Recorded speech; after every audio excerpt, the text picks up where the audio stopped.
안녕하십니까. 저는 룩시드랩스 대표 최용욱입니다. 네, 반갑습니다.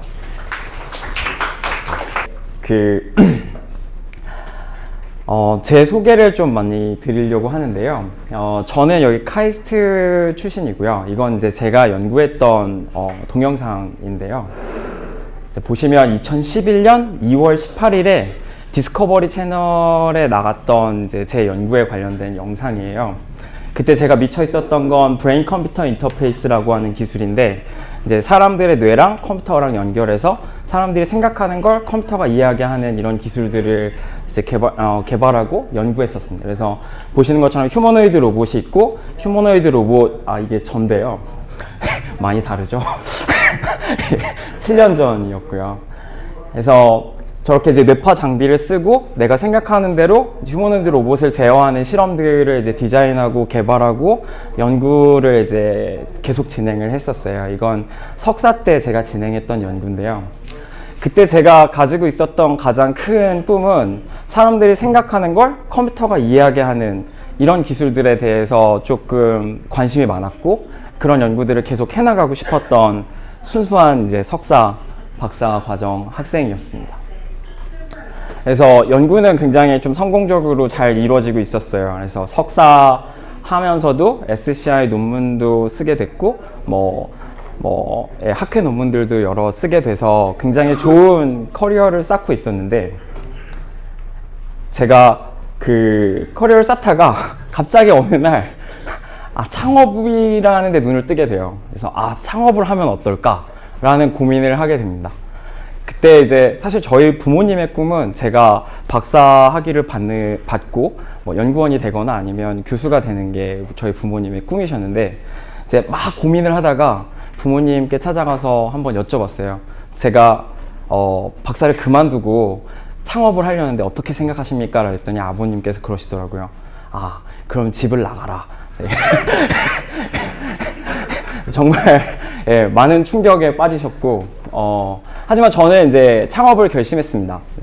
창업을 결심하게 된 건 사실 제가 석사에 있을 때부터 그 학교에서 하는 기업가 정신이라는 이제 수업을 듣게 됐었어요. 그때 교수님이 안철수 교수님이셨는데, 저는 나름 되게 재밌게 수업을 잘 들었고요. 이게 안 넘어가는데요. 네.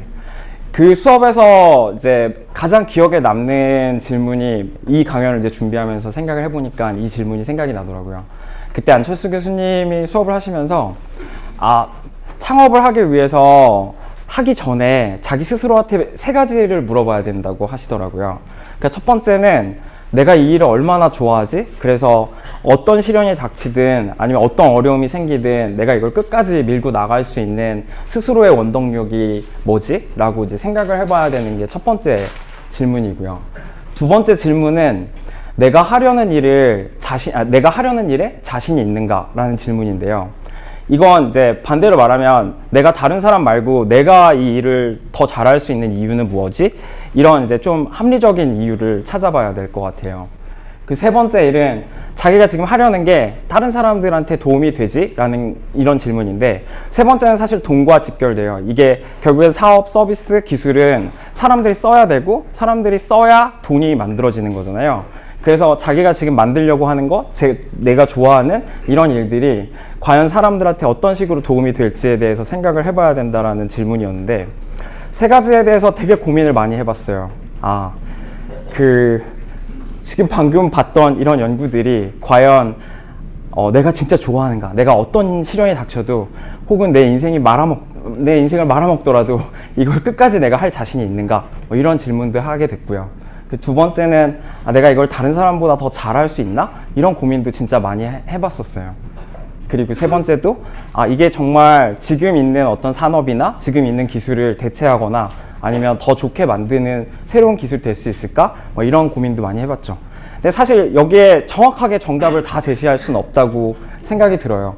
하지만 이제 어렴풋이나마 내가 이걸 해볼 수 있을 것 같아, 해봐야겠어 라고 이제 결심을 하고 박사를 그만두게 됩니다.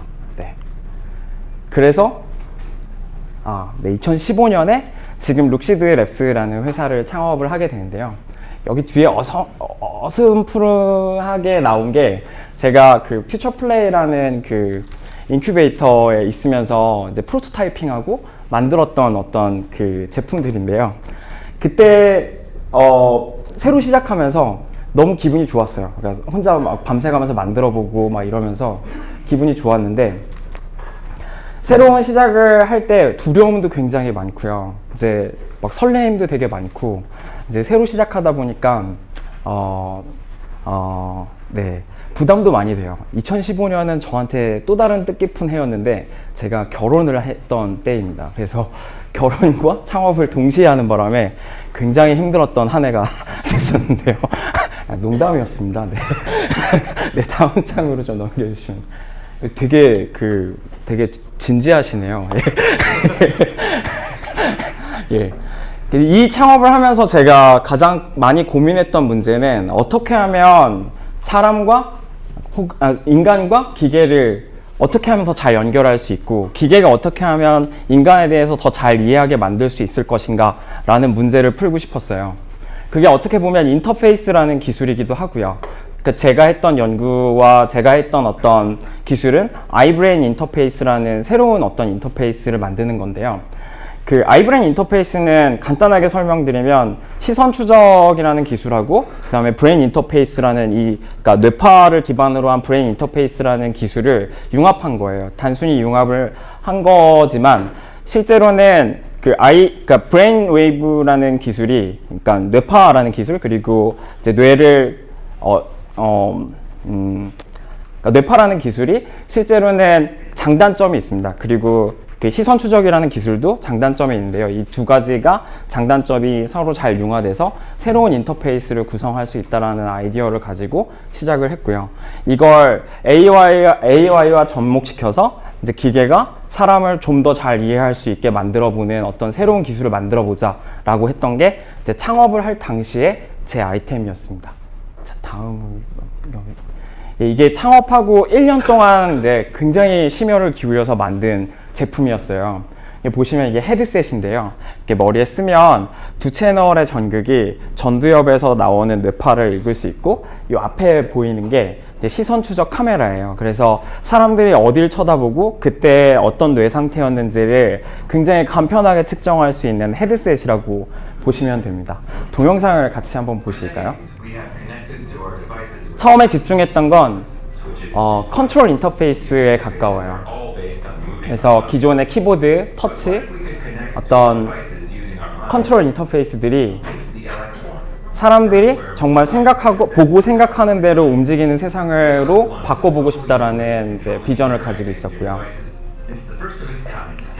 그래서 말씀드렸던 것처럼 두 채널의 뇌파와 그리고 한 채널의 시선 추적이 있었고, 구축 자이로 센서가 붙어 있습니다. 그래서 게이밍 인터페이스에서 이제 기존에 할 수 없었던, 그래서 막 총알이 날라오면 집중을 해서 총알을 멈춘다거나, 아니면 제가 바라보는 지점으로 막 집중을 해서 막 총알을 날린다거나 이런 것도 할 수 있고, 이제 기존에 막 조이스틱 같은 걸로 이제 드론을 조종했다면 그래서 저렇게 이제 드론을 보고 생각하는 대로 막 드론을 날릴 수도 있고, 네, 공부를 하거나 이럴 때 자기 집중력이나 인지 상태 등을 되게 잘 분석해서 AI가 더 공부를 잘할 수 있게 만들어줄 수도 있고요.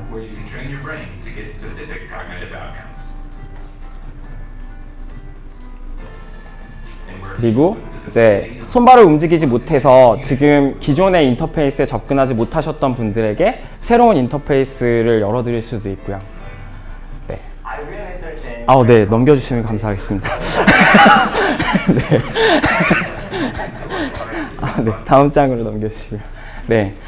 저 제품이 1년 동안 굉장히 심혈을 기울여서 만든 제품이었어요.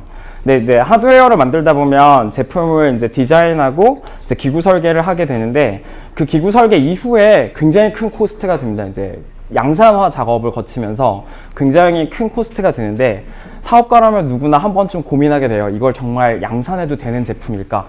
정말 시장이 있을까? 정말 우리가 이걸로 어떤 돈을 벌 수 있을까? 막 이런 고민들을 하게 됩니다. 그래서 저 제품을 가지고 2016년도 CES에 나가봤어요.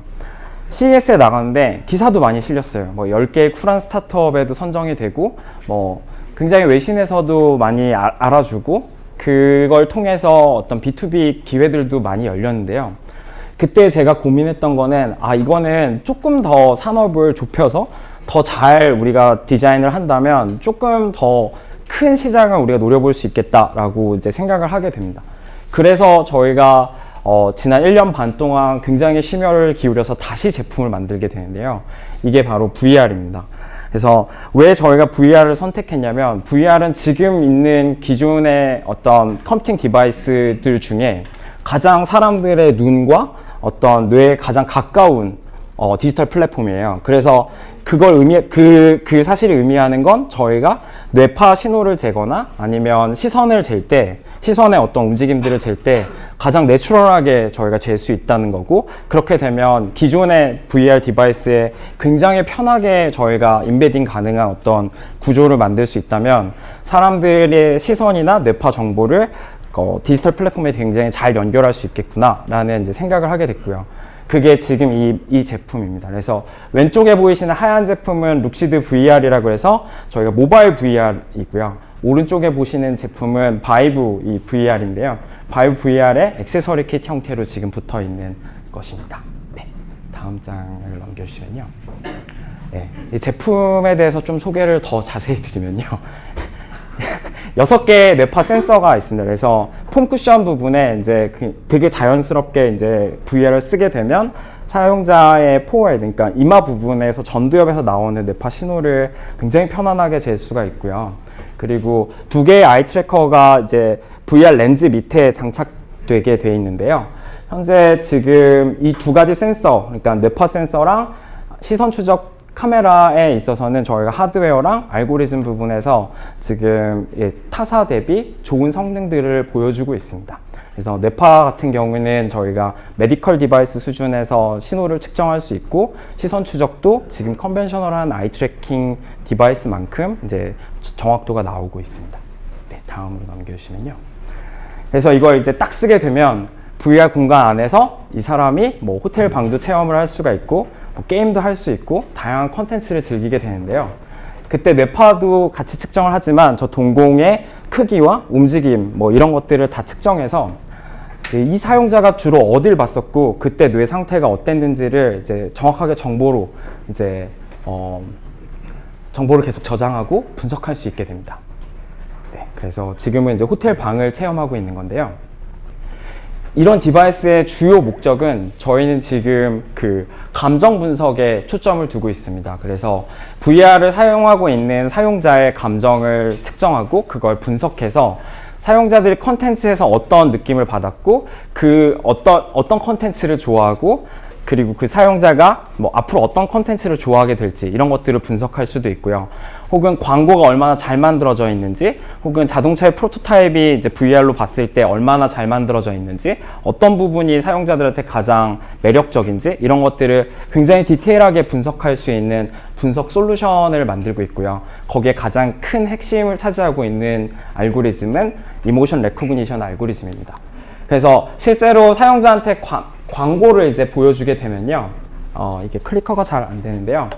이제 저건 이제 금연 광고를 보여주는 건데 사용자 한 30명에서 50명 정도의 데이터를 모아보면 금연 광고에서 사람들이 주로 어떤 부분을 봤었고 그때 뇌의 상태를 통해서 사람들이 얼마나 스트레스를 많이 받았는지 그리고 얼마나 사용자들이 이 광고들을 좋아하게 됐는지 이런 것들을 볼 수 있는데요. 금연 광고이다 보니까 이제 트렌드가 이 프레퍼런스, 그러니까 선호도의 측면에서는 계속 떨어지게 됩니다. 이게 뭘 말하냐면 광고를 참 잘 만들었구나 라는 걸 말할 수 있는데요. 금연 광고가 굉장히 좀 뭐라 해야 되죠? 이게 좀 징그럽고 좀 보기 안 좋은 영상들을 많이 싫잖아요. 그래서 이제 트렌드가 계속 떨어지는 이제 현상들을 볼 수 있고, 기존의 어떤 설문조사나 이런 거 대비 굉장히 정밀하게 사용자들의 반응을 측정할 수 있다는 게 이런 이제 솔루션의 장점이 되겠습니다.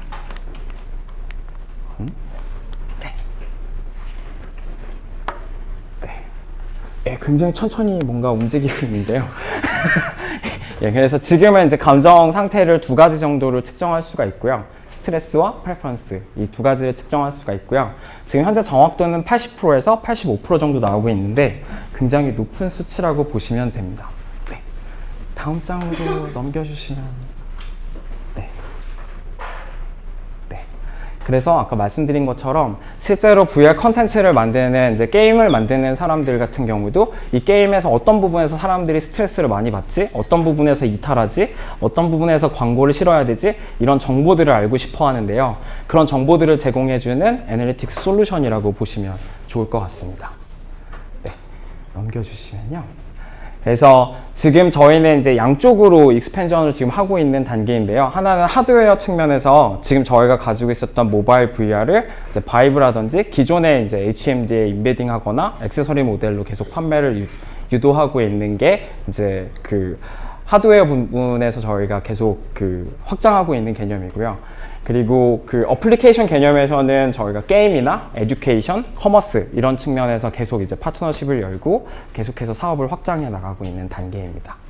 네. 사실 이 지금 저희가 하고 있는 일에 대해서 이제 설명을 드렸는데요.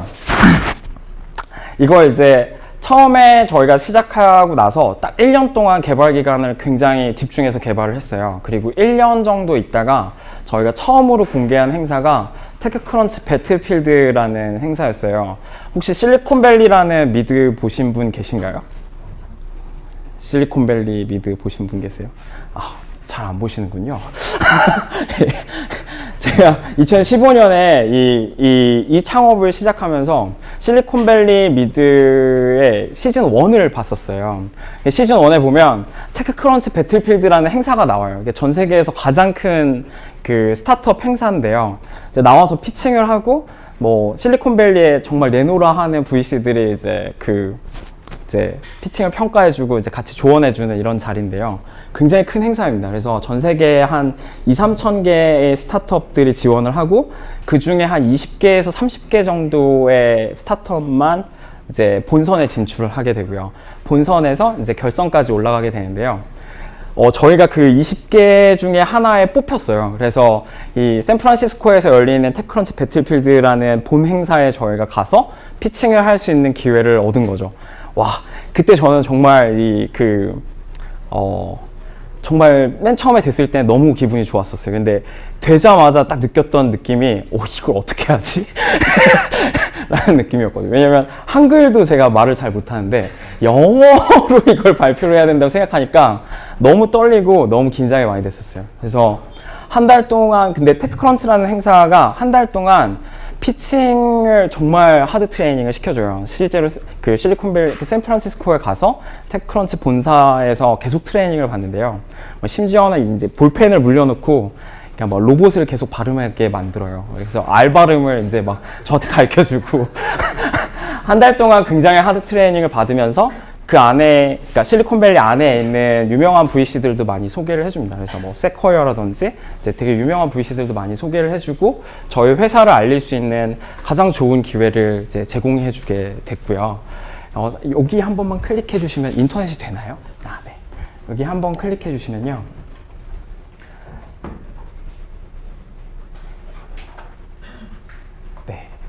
테크크런치라는 행사에 가서 이제 제가 피칭한 영상인데 조금만 보면 좋을 것 같아요. 뒷부분까지 가면 영어가 좀 이상해지거든요. 아, 네. 음성이 안 나오는군요. 아, 다행입니다. 제가 5분 발표인데요. 5분 발표를 위해서 정말 한 달 동안 엄청 various emotion recognition technologies such as facial expression voice recognition, and text mining have been developed to understand the user's behavior in many digital platforms. 네, 여기까지만 하시죠. 예. 여기까지만 하시면 좋을 것 같아요. 예. 아니, 여기 이제 저희 회사에서 인턴 하셨던 분도 이제 같이 갔었는데, 스타트업을 하면서 제가 가장 많이 중요하게 생각하는 것 중에 하나는 사람인데요. 같이 하는 친구들과 이제 새로운 경험들을 계속 공유할 수 있고 저희가 성장하고 있다는 걸 같이 느낄 수 있는 기회가 굉장히 중요한 것 같아요. 미국에 출장 가는 게 비용이 많이 들잖아요. 근데 그때 저희 거의 대부분의 멤버들이 다 같이 가서 이 테크크런치 행사를 경험하고 이제 저희 회사를 어떻게 바라보는지를 정말 냉정한 시각도 많이 듣고 이제 스스로도 자부심을 많이 느낄 수 있었던 기회였어요. 근데 사실 제가 이런 대회들을 나가고 이런 피칭을 나가면서 굉장히 많이 느끼는 건 저희 회사가 어떤 위치고 이 마켓에 어떻게 들어가야 되는지에 대한 조언을 가장 냉정하고 빠르게 받을 수 있는 자리인 것 같아요. 그래서 이 정주영 창업 경진대회도 굉장히 좋은 자리라고 생각이 들고 이런 자리들을 통해서 자기의 사업 모델도 가다듬고 어떤 사업에서 어떻게 정말 스페시픽한 어떤 모델을 가지고 어떤 제품으로 내가 성공해야 되는지에 대한 그림을 명확하게 그릴 수 있는 자리가 되지 않을까 생각이 듭니다.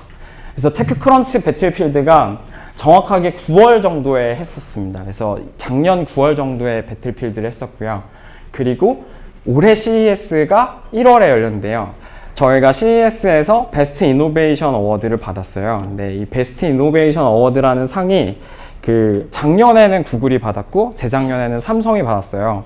그러니까 실제로 생각해보면 되게 슈퍼 루키가 되게 큰 상을 받은 거거든요. 그래서 대기업들도 이제 베스트 이노베이션 어워드를 받기 위해서 되게 많은 자금을 투입을 하는데 저희는 되게 어플리케이션 하나를 되게 잘 쓰고 열심히 해서 이 베스트 이노베이션 어워드를 받게 됐습니다. 사실 이 베스트 이노베이션 어워드를 받은 가장 큰 의미는 저희가 아이브레인 인터페이스, 그러니까 시선 추적이랑 뇌파를 VR에 장착해서 새로운 어떤 인터페이스로서의 가능성을 열겠다라고 하는 이런 비전이 굉장히 높게 평가됐다라고 저희도 믿고 있고요. 이 CES 기간 동안 다음 장 넘기시면 이제 CES 사진이 나오는데요. 예, CES 기간 동안 정말 많은 분들이 오셨었어요. 그러니까 저희가 생각했던 것보다 너무 많은 사람들이 오셔서 이분들이 다 저희 부스 앞에서 기다리시고 이제 저희 제품에 대해서 디스커션하고 이제 같이 이야기하려고 오신 분들이었는데요. 이때도 굉장히 많은 피드백들을 얻게 됐고요. 그리고 지금이 3월인데 이 1월 이후에 계속해서 이제 B2B 세일즈도 많이 열리고 있고 이제 굉장히 많은 이제 찬스들이 열리고 있는 것 같아요. 예. 그래서 다음 장으로 넘겨주시면요.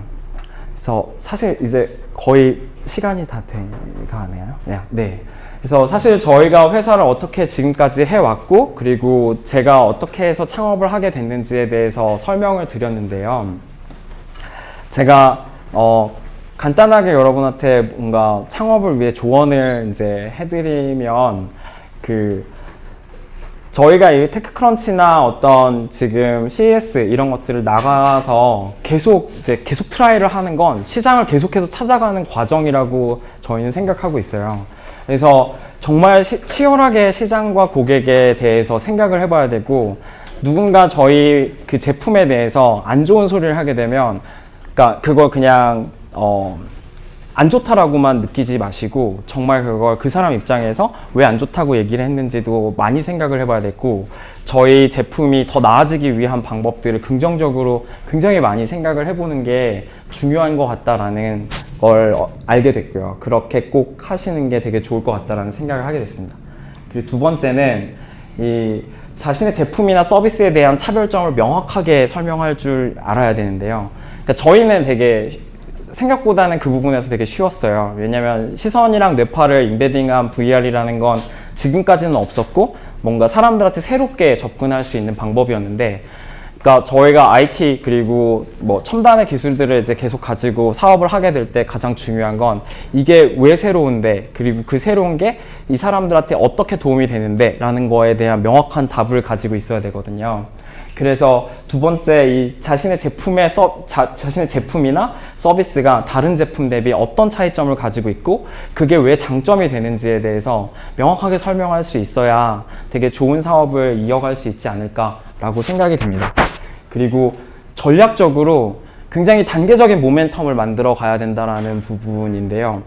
저희가 지금 테크크런치도 하고 CES도 하고 올해 그러니까 이번 달에 저희가 바이브 액세서리 킷을 출시를 해요. 근데 이렇게 3개월 단위로 모멘텀을 만드는 이유는 저희가 이제 글로벌라이제이션을 하기 위해서 많은 고민을 해봤는데 이 테크크런치 같은 이제 글로벌 행사에 저희가 처음 노출이 됐을 땐 아마 다들 그렇게 생각할 거예요. 얘네 뭐지? 왜 한국 애들이 와가지고 여기서 뭘 하는 거지? 이렇게 처음에는 그냥 이름을 알리는 거고요. 두 번째는 아 그래 얘네가 그래도 잘하고 있구나 라는 거를 이제 한번 보여줘야 되고요. 세 번째는 정말 우리는 되게 잘하고 있어 라는 걸 이제 증명하는 단계에서 계속 모멘텀을 만들어야 되거든요. 이 모멘텀이 죽으면 스타트업은 이제 투자를 받기도 어려워지고요. 이게 계속 성장하는 이제 그 원동력을 잃게 되는 것 같아요. 그래서 그러니까 우리 회사의 모멘텀은 뭐지? 그리고 우리가 이 모멘텀을 계속 끌어올려서 어떤 숫자 내지는 사람들한테 설득력을 계속해서 강화시키기 위해서는 어떤 일들을 해야 되지? 라는 걸 전략적으로 되게 잘 생각하시고 이제 집중해서 그 일들을 잘 해내기 위해서 팀원들이랑 같이 노력해야 되는 것 같아요. 심지어는 저희한테는 되게 무리가 가는 일정도 있었어요. 뭐 예를 들어 테크크런치 같은 경우도 저희 팀원들이 정말 한 2, 3주 거의 집에 못 가고 밤새서 계속 이 데모들을 준비하고 제품을 준비했었고요. CES도 마찬가지로 뭐 2, 3주 거의 한두 달 가까이 계속 이 준비를 하기 위해 노력을 했었습니다. 그리고 저도 CES 전날까지 이 데모를 막 디버깅하고 호텔에서 잠을 한 2, 3일 동안 못 자고 그 CES 행사장에 막 이제 막 지쳐서 가게 되고 둘째 날은 막 정말 너무 아파가지고 둘째 날은 오전에도 이제 행사장에 못 나가고 막 이런 적도 있었어요. 근데 이게 정말 집중을 해야 되는 찬스들에 자기가 이제 아까도 멘토님께서 설명하셨는데 기회가 왔을 때 이걸 잡지 못하면 정말 후회하게 되거든요. 그래서 자기한테 주어진 기회를 이제 그걸 잡기 위해서 엄청나게 집중을 해야 되고 그건 혼자 하면 안 돼요. 정말 이게 팀원들이 다 같이 집중할 수 있는 문화를 만들고 다 같이 집중해서 하나씩 이뤄나가는 이 과정들이 굉장히 중요한 것 같습니다.